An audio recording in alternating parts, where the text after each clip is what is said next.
Përse Luana Vjollca u bë kryefjala e Dubait, apo bën ajo karrierë ndërkombëtare? Sot flasim për një nga momentet më të bujshme të Luana Vjollcës në vitin 2026. Dita kur ajo pushtoi Dubain dhe u bë lajm jo vetëm për Shqipërinë, por edhe për mediat ndërkombëtare.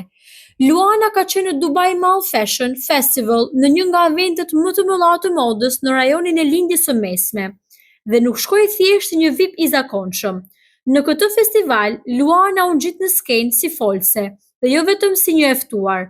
Ajo mori pjesë në një panel të titulluar From Vision to Brand, që do të thotë se Luana tregoi publikisht rrugëtimin e saj nga influencer e ekranit deri te krijuesja e një brandi të suksesshëm ndërkombëtar.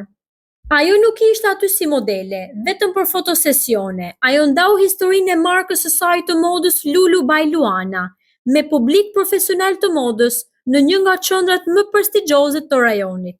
E dyta është se mediat arabe e përmendën emrin e saj në një nga momentet që nuk duhet humbur të këtij festivali, gjë që nuk ndodh shpesh për influenca shqiptar jashtë vendit. Pra nuk ishte thjesht një pushim në Dubai apo foto luksi. Luana doli dhe foli për brendin e saj të modës, por idenë e krijimit të një marke që fuqizon femrat dhe kombinon stilin modern me cilësinë ndërkombëtare.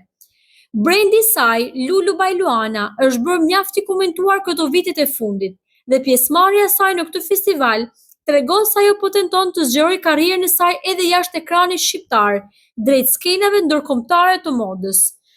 Disa fanca thanë se ky ishte momenti kur Luana u bë më shumë se një moderatore. Ajo u shndërrua në një businesswoman që di të tregtojë me sukses mesazhin e saj dhe brandin e saj Lulu by Luana. Po ju a keni bler ndonjëherë në atë brand? Si ju duket?